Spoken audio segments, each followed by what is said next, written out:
When you dare to share, you break the silence. When you dare to share, you speak your truth. When you dare to share, you use the full strength of your voice. When you dare to share, it brings opportunity to own your story. So tell it, be heard, and at the same time, your sharing is someone else's learning, inspiration, motivation, empowerment, and hope. There's always an element to each of our stories that remains a secret. For some, we feel it's a dirty little secret. Dare to share your untold story exposes these secrets in a welcoming and positive way. I encourage each of you out there to dare yourself to share what is yours to tell.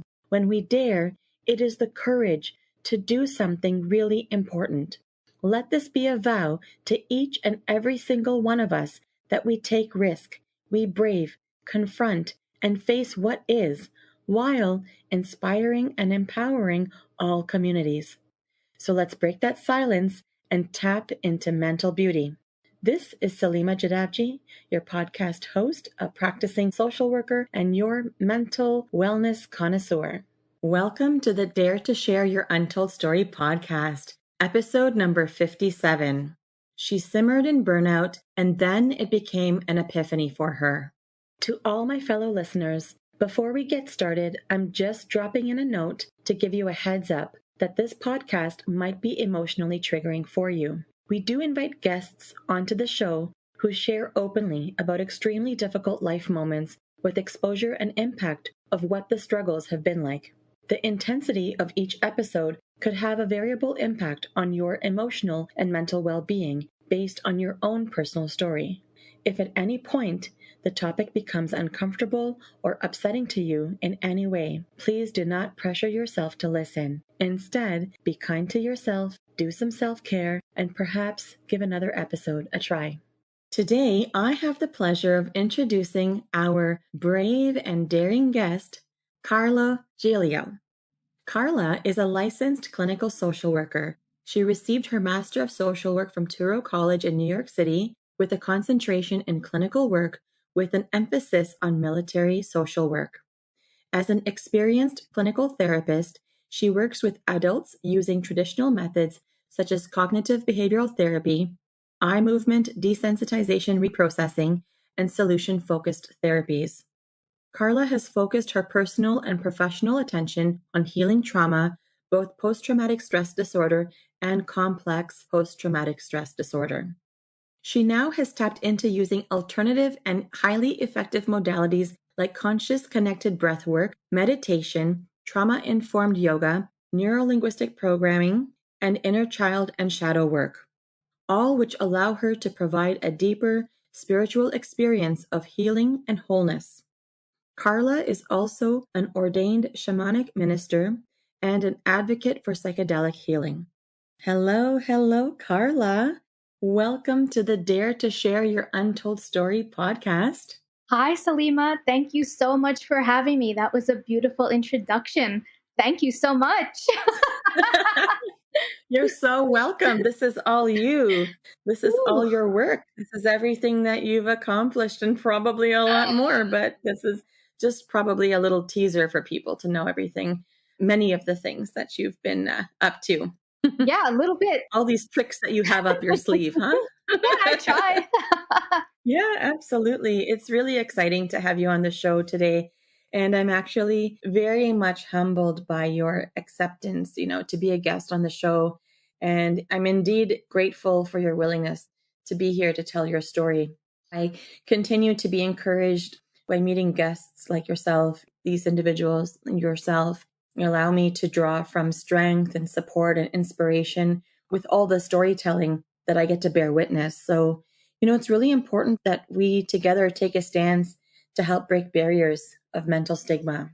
I agree. I absolutely agree.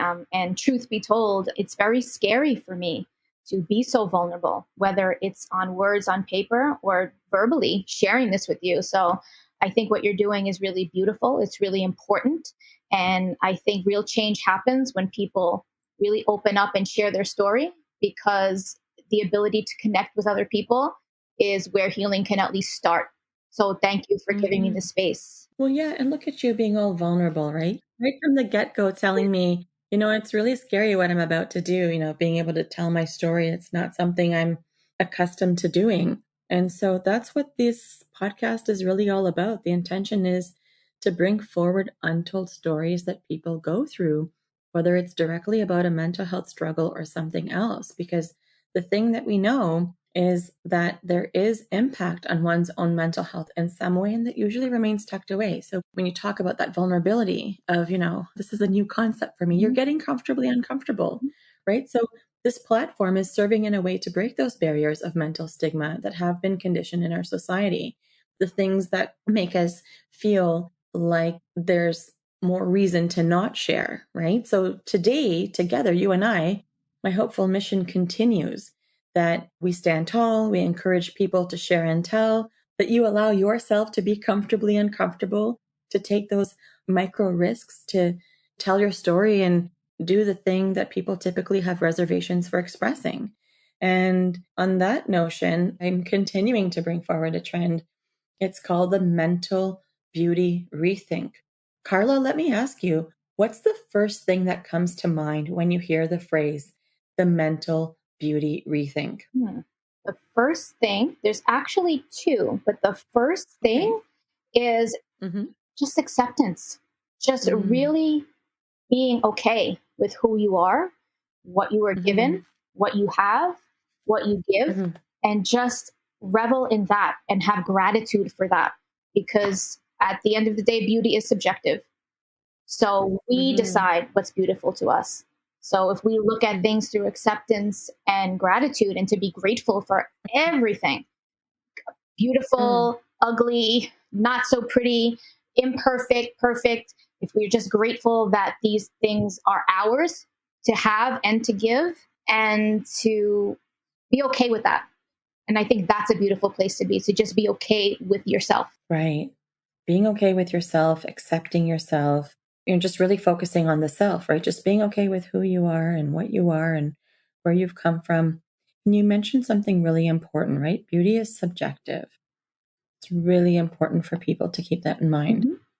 So we get to create that perspective. We get to create the perception, and we can be the same people who shift that perspective. Right, exactly. There's no standard to beauty, regardless of what others tell us. It's beautiful because I say it's beautiful. It's beautiful because I feel it's beautiful, and I'm okay with that. We don't need validation from others to tell us what's beautiful or not. That is such an insightful, rich description of what comes to mind for you. Thank you for sharing that. Thank you for the question. All right. So shall we get this conversation started? Yeah, let's do this.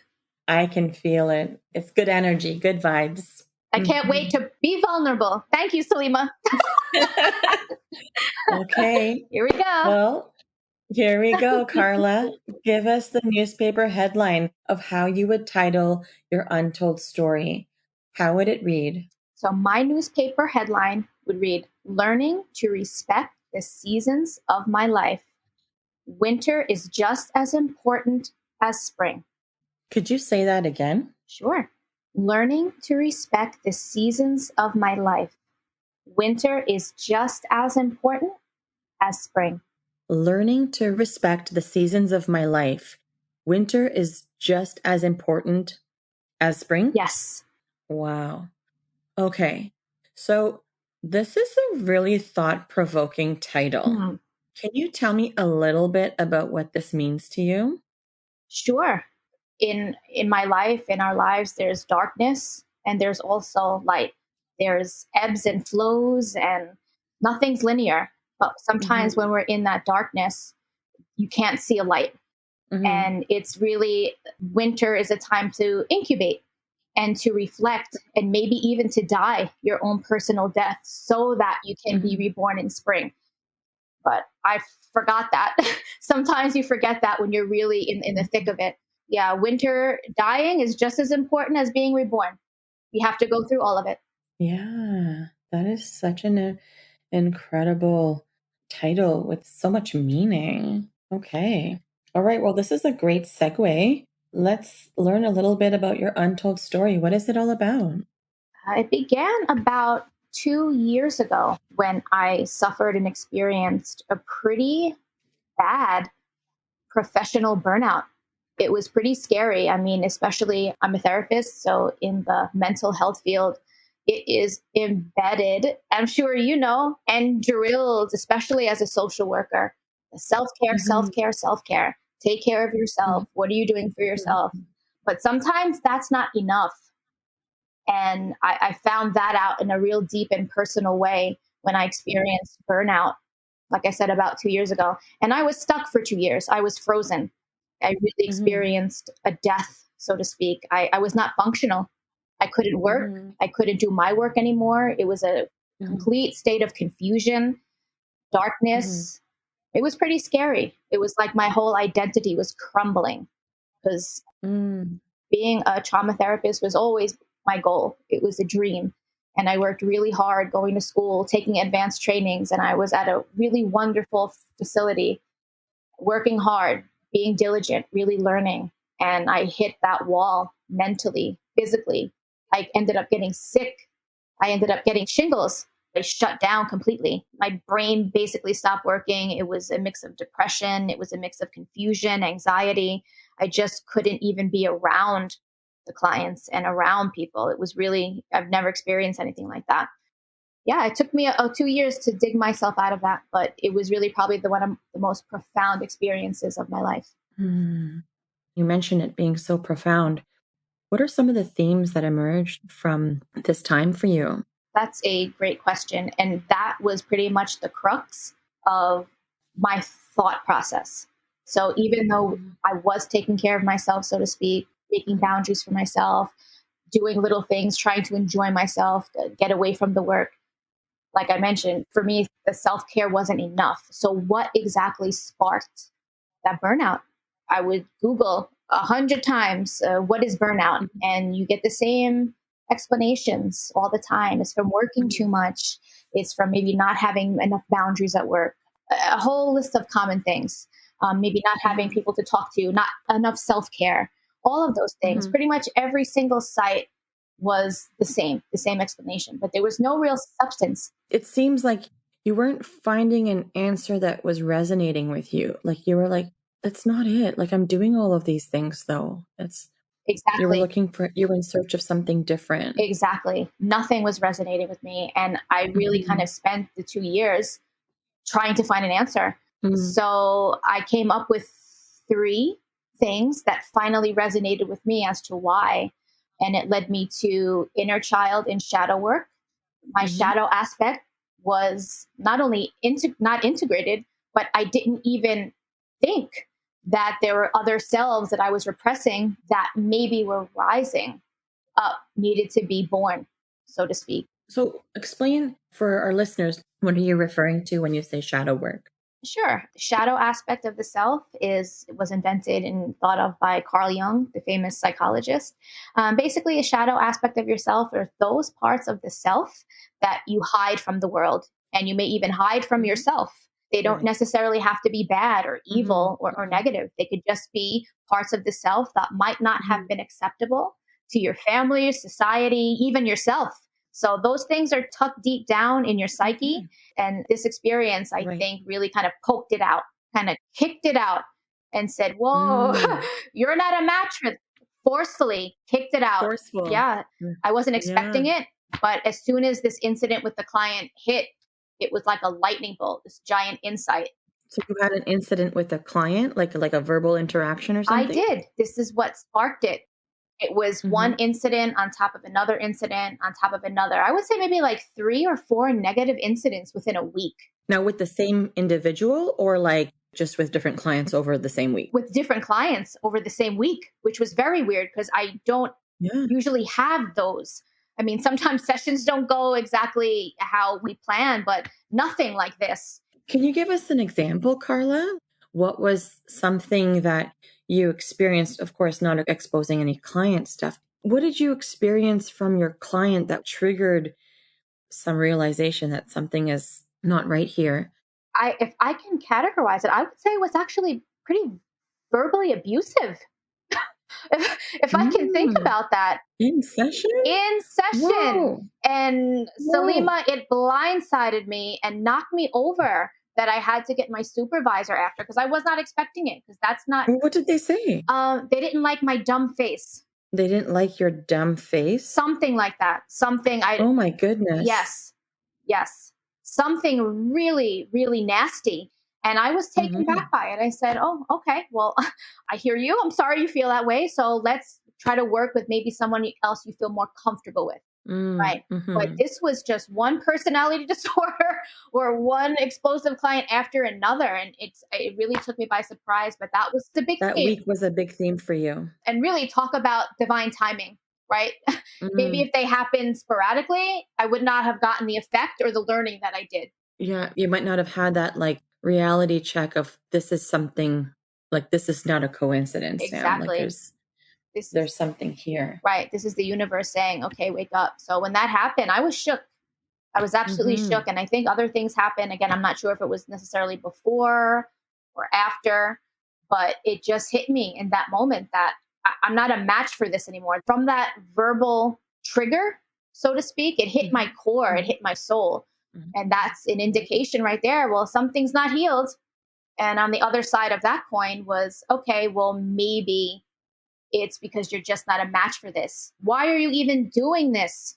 Wow. Right. Why am I doing this? Why am I a therapist? Why do I subject myself to this? Like, I'm here for you. So you were questioning yourself then. I was questioning my whole existence. Your whole existence. Why am I doing this? Because of these client experiences, you started to go down a different path of line of questioning. Absolutely. Absolutely. Okay. And although it was hurtful, it really made me question my professional choices. Why am I doing this? I'm here to help people. Why are you insulting me? Like, what's going on here? Right. So it wasn't necessarily a pity party. It's like, wow, the first thing we do is, what did I do? What did I do to invoke this behavior? But at the same time, that's unacceptable behavior. Why was I so hurt by it? And why am I even here working with this population? What am I doing? So from there, from that kind of double-edged insight, it came a downward spiral. And I just kind of imploded pretty much. So that was confusing and it was really telling. And that led me on a 2-year journey of really dying and letting go and discovering my shadow aspects of being the caregiver and not wanting to be the caregiver. Why is it my job to care for people? I don't want that job. I want to do something fun. So where was that in my shadow? So I really had to come to terms with grappling with that and try to heal that. And now becoming a really, really conscious creator. I did go back to therapy after 2 years because that is my passion. But I approach the job and I approach myself in a completely different way. So it was really a blessing. It's my choice to be a therapist, rather than something maybe I was molded in by circumstance. Right. It was like a conscious connection that you were making. And it really sounds like those 2 years, like you really had been put through that ringer spiritually, emotionally, mentally, professionally. Like it seems like it really hit you hard. It did. Hard is an understatement, actually. The term I was using while I was in it, it felt like I was in an emotional blender. An emotional blender. An emotional blender. Someone just pressed it on high. And for that year, especially, I didn't know which way was up. I didn't know who I was. My identity was crumbling. So I guess it was an ego death, sort of, in a way. And those aren't pleasant. If anyone has ever experienced that, having your identity questioned. So yeah, it was tough. It was tough. So in order to help process it, I started writing. And I came up with the 3 things on a spiritual and deep level of why you might be burning out, which is one was your shadow was trying to rise and come to light and it's asking to be integrated. The actual energetic exchange between therapist and client, which is completely unbalanced, as it should be, but it takes its toll. And also our energetic sensitivity as human beings, the type of energy that we're absorbing in those rooms. Not always positive, tangibly and somatically. We're absorbing all of that. Right. Unless we're really approaching the healing for ourselves and the self-care for ourselves in a really different way Just taking a hot shower or maybe taking a walk outside is not necessarily really regulating your nervous system. There are definitely healthy choices and helpful, but you might need more. You might need something more targeted to what you're Yes. actually doing. Yep. And so this burnout and this contention with your shadow, when you started to contend with it, what kinds of things did you do? For me, Jung is one of my favorites. So I Mhm. started dabbling a little bit just through the years of finding those aspects of the self that I'm not bringing up.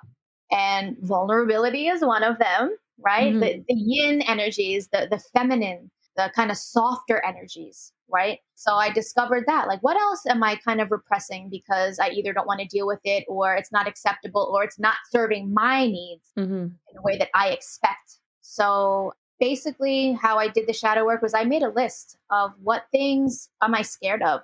What things Mm. don't I want the world to see about myself? What things don't I like about myself?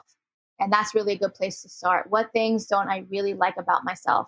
And the list gets longer and longer, and really looking at yourself in an honest way. What am I scared to do? Why do I keep that inside? That kind of stuff. And then bringing that to the surface, and even just making the list and seeing those things with your eyes, Yeah, the visual. the visual, it brings them to Mhm. life. Yeah. And the part about the shadow work that's important is actually taking those things and bringing them into your everyday consciousness and to your Mhm. existence. So whatever you're scared of or don't like, look at it from a different way. How can I make this work for myself? Or at least acknowledge that it's there, because at the end, your shadow is like an anchor.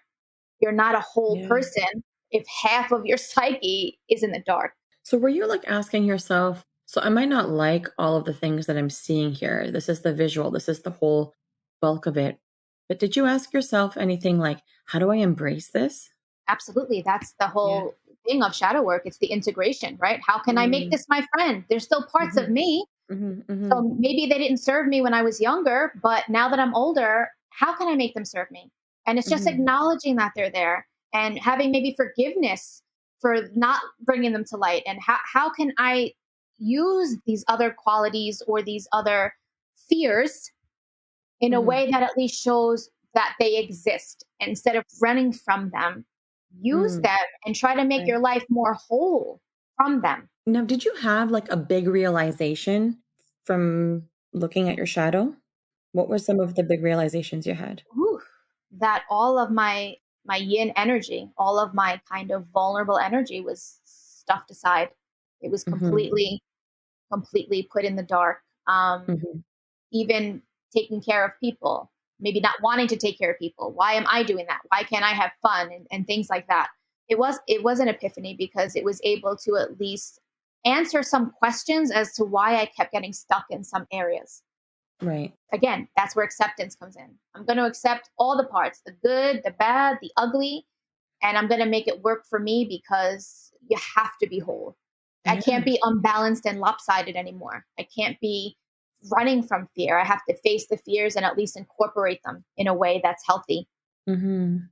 And did this give you any lessons or learnings or teachings on like setting different boundaries for yourself? Yes, but in a very unique way, I think. I no longer work in person. I work strictly virtually through Zoom. So that barrier right there, energetically, really helps me. It saves me. I'm able to do the work that I went back to do, but in a more safer way for me. So I have a literal physical boundary that I do this work that I'm comfortable with. So I can help you, but I don't have to absorb the energy. I'm consciously being with you, but I need that physical boundary as to not absorb what you're giving out. If that makes any sense, some people are into Yeah. energy, some people are not. But yeah, I would say I'm an energetically sensitive person, as most therapists. And I think, as most people, really, we know when there's bad feelings around. We know when there's good feelings. We know when there's tension. Yeah. Well, you're really in tune and connected with yourself, right? So, as you're saying, like, we all do have those feelings where we know if something is vibing or something is off, but not everybody is as in tune. But I think you've taken a lot of time to get to that place and you've done some really tough depth exploration.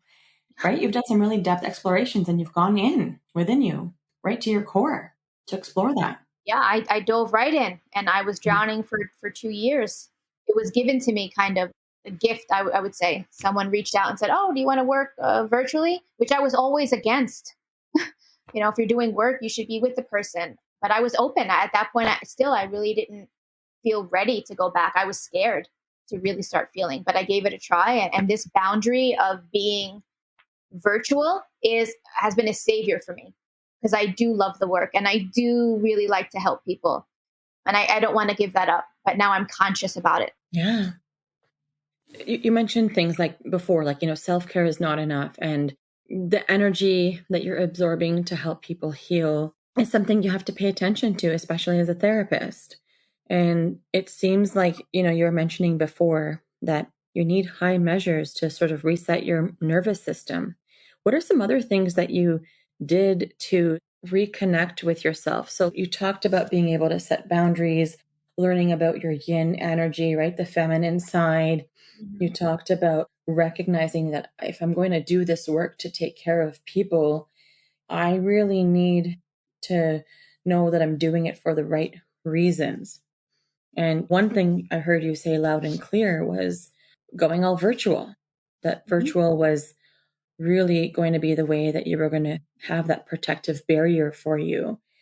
What were some other things that you did or that you do that kind of helps to keep you recharged and helps to keep you connected in the ways that are healthy for you? Well, that year, it was 2020, the big 2020. So this happened all really during when COVID first hit.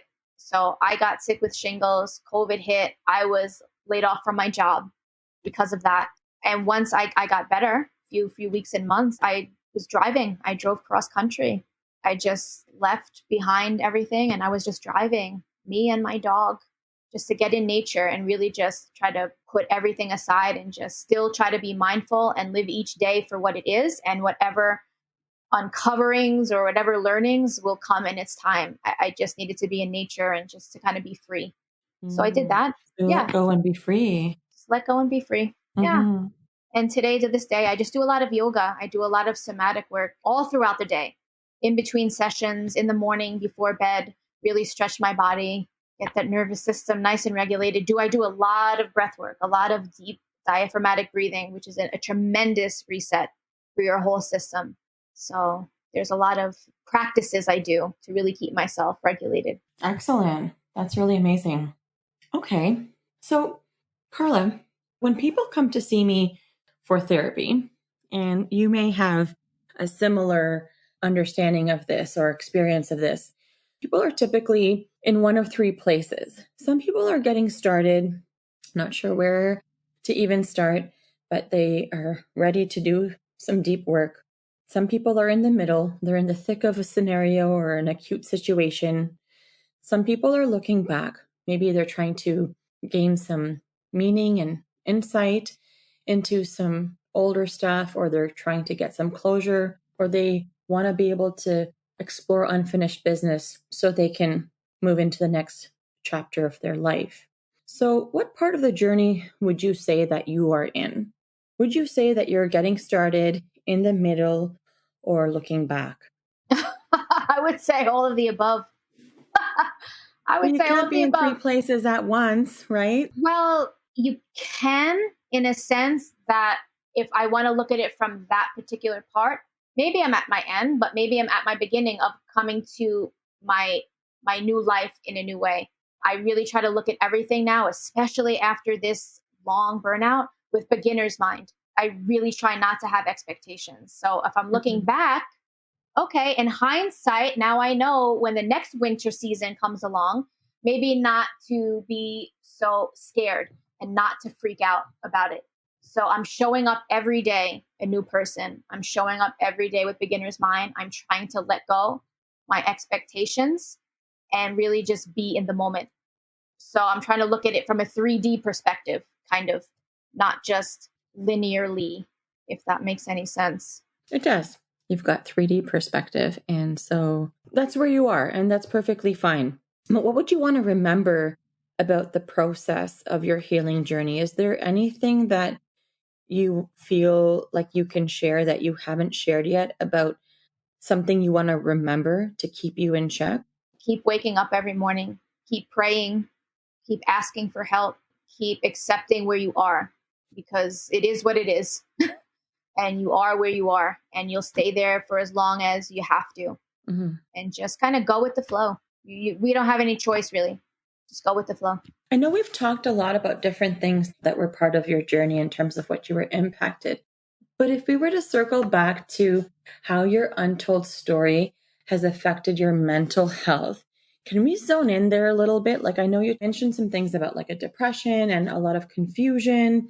And you also mentioned shingles. We didn't really quite unpack that. So was that like a physical manifestation for your nervous system breaking down? I would say so. I would say my nervous system was so taxed and Mhm. overstimulated. My body just gave out on a really deep level. I had the shingles rash. I was sick.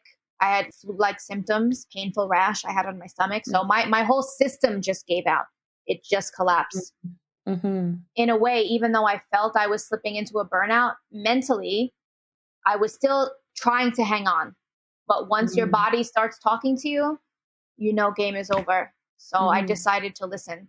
Right. And what are some other things that you experienced? Like what are some of the other emotions that do you recall experiencing back then? There was a lot of guilt and a lot of shame. I felt really bad about myself. I felt very weak. Mm-hmm. I was comparing myself to other people. Why can Mm-hmm. other people do this type of work? Or do they get burned out? Do they get sick? Why is this happening to me? I guess I'm not strong enough. I guess I'm doing something wrong. I guess it's not meant for me. All of these things, just a lot of shame, just comparing myself to other people. And that was hard. That was really, really hard. And again, just my whole identity kind of crumbling. Like I thought this was what I was supposed to do. So why is Mm-hmm. this happening? Why doesn't this happen to anyone else? I've Mm-hmm. never seen any one of my colleagues get so sick over just doing their job. Why am I so weak and feeble? Yeah, I was really disappointed in myself as well. You were disappointed in yourself? hmm I was Mm-hmm. disappointed that I couldn't handle whatever energy or maybe the work was giving to me. Mentally, I was strong. I was still going through doing the work and the protocols, but Mm-hmm. my body said, no, no, this is no more, no more. So it was just even a further realignment of really being aware of what's going on mentally, Mm-hmm. emotionally, and somatically to have everything aligned, Mm-hmm. which maybe it wasn't. So that was a big wake up call. Well, the body keeps the score. So once Yeah. the body starts talking to you, Yep. that's when the alarm bell goes off and says, hey, lady, you have to listen. What's Yeah. going on here? Yeah. So Yeah. I believe that. That book is true to its core. The body keeps the score. It's a Absolutely. really insightful book, and it has so much information that allows you to realize, like, oh my goodness, this stuff really makes sense now. Like it helps you to connect the Yeah. dots and piece all of those puzzle pieces. Yes. Once the body talks, you have to listen. And we Mm-hmm. really have to, as professional therapists, I think we have to lead by example. So how can I Mm-hmm. tell you about self-care if I'm not even taking care of myself and I have Mm-hmm. shingles and I'm coming to work? That's horrendous. Yeah. That's Yeah. bad. So I have to take care of myself because Right. you have to, and then you have to show other people that it's okay. So even if Yeah. it's hard, I'm going to step out and I'm going to heal and then I'm going to come back. So Mm-hmm. that's how I looked at it. So, what would you say if someone was to say to you, when your body's giving you signals, you really can control it with your mind? With clients, I generally try to stay away from what I call the C word, control, Mhm. Mhm. Mhm. um, because some things we just can't control, but we can manage. We can learn to be mindful and aware and manage. We're human and we're not always aware of everything. And if Mhm. we're not aware of stuff and things are affecting us, it's going to show up not necessarily in our conscious mind, but in your body, right? Your body is your Mhm. unconscious mind. So we have these Mm. different levers, these different cylinders that we run on. Mhm. So if your mind's not catching it and your emotions are stuffing it down and you get sick, that's when it's time to listen. So Mhm. maybe then we can sharpen our awareness as to what's really going on. So yeah, I wouldn't say that. Maybe in a sense where there's pain, I know there's a lot of work with chronic pain and hypnosis, Mhm. but I think I had pushed myself over that line Right. where again, there was no coming back at that point. So Right. I think it depends on the circumstance. That mind over Sure. matter, yes, but to a point. Right. That was a great question. Well, I feel like I've heard people ask different questions for different things. And I don't know where that question came from, but I feel like it must have come from somewhere of something I experienced. So I thought I would just, put it out there and see what your take was on it. Yeah. What is your take on that? Do you think that everything is mind over matter? For me, I think mind over matter comes up when you're in survival mode, Mm-hmm. right? And you need to stick certain things out, or you realize that temporarily this is what's going on. So my options are limited. And so I think people get into that mode of mind over matter. But the issue is when you get stuck there and that becomes your go-to pattern for everything, Mm-hmm. then you're not really being present of mind. And I do think that your body does keep the score. And I do think that your body is constantly sending you signals. So if someone has experienced trauma, for example, and maybe something doesn't feel right when they're around someone, I wouldn't say it's all in your head. It's like, okay, so what's the message that your body is giving you? And you can connect it to what's the story that you're telling yourself. There's something when your body is signaling messages to you, but then it's important to separate that from the story that's being created in your mind. What's that narrative? Because sometimes that narrative is about something that we've created when we're in that place of fear. So if our body is signaling something, likely we're thinking we're in danger, something is not right. And so that's the fear response. So I think we need to be able to check out our thoughts, check out our story. Is this fact? Is this fiction? And separating those thoughts from the signals the body is giving you. So I think sometimes that's where there might be a point of contention for someone who's trying to understand this. But I think when you separate those two processes, you'd be able to get a lot of information that helps you integrate. Yeah. It's taking the time to actually acknowledge that and pick apart the pieces so you can integrate in a healthy way. Sometimes we are unbalanced, or sometimes we have blind spots. Sometimes we really think, we're on our stuff. Full speed ahead. I know what I'm doing. And then you get blindsided. You're like, oh, maybe not so much. Maybe I need to look more to the side, or maybe I need to have a bigger view of what's going on. Right. Okay, so Carla, what is your key message to the listeners of our show? What do you want them to know?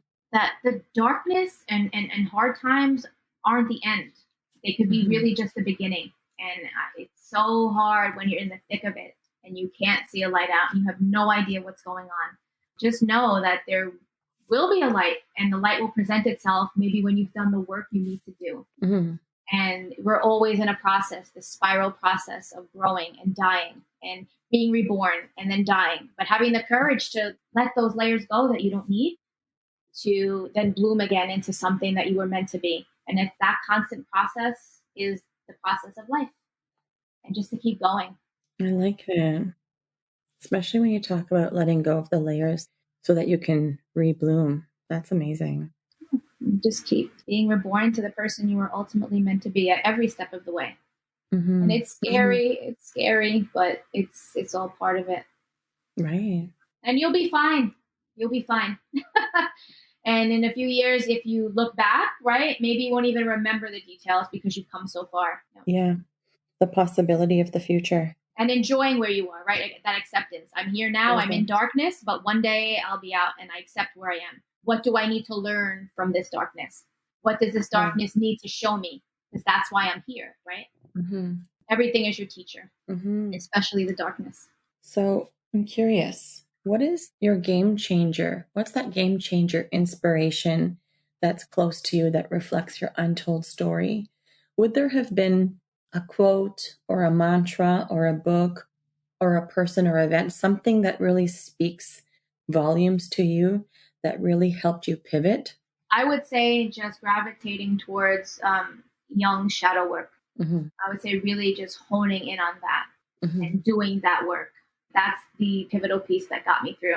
Was there a specific thing, or was it just being able to do the parts work and the ego work and do the shadow work? Like, was it just encompassing everything, or was there something like really specific that was the big aha moment for you? Really being real and truthful with myself as to what I was not bringing to light, making that list longer, and really being conscious of taking things from that list and pushing them over to the other side. today I'm going to work on maybe not isolating so much, making the focus of my shadow the direction of my life. Mm-hmm. So really making a conscious effort to bring that shadow into my everyday life. And then once I really did that, I saw a lot of things really just shift and take off in my life to this day. Right. Yeah. It's something to maintain, right? Keep going with. It is. Mm-hmm. Yeah. So shadow work, understanding your persona, understanding the face you put out maybe is not the face of your soul. Trying to make yourself whole. Mm-hmm. Mm-hmm. And so what is a cause or an organization that has been impactful to you on your journey that you'd like to give a shout out to? I would love to give a shout out to Venus Rising and Star Wolf. She's a wonderful, wonderful teacher that does shamanic breathwork.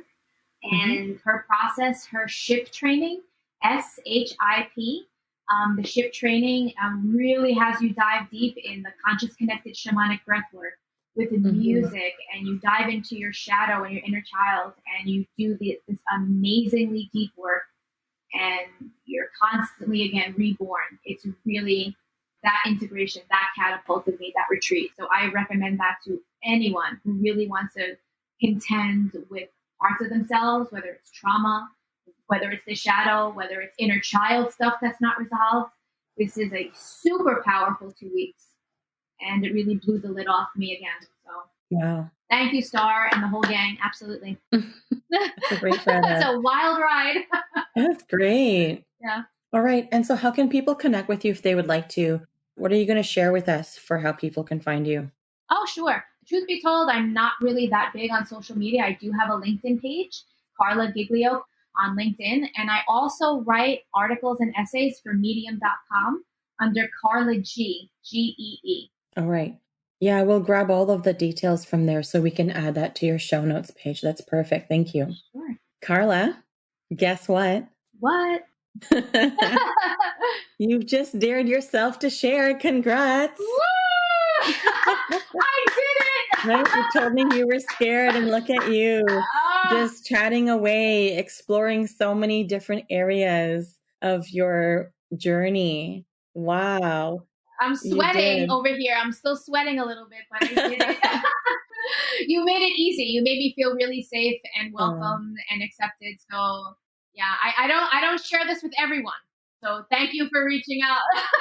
Well, on a serious note, Carla, I am intrigued by your level of deep connection to your emotional roots, the ability you have to tap deep within your core and explore with such intention that entire process of burnout and how it manifested for you, how it disguised itself, how you wrangled with it, what it sparked within you, what you sparred with, and the transformational gift it has brought you.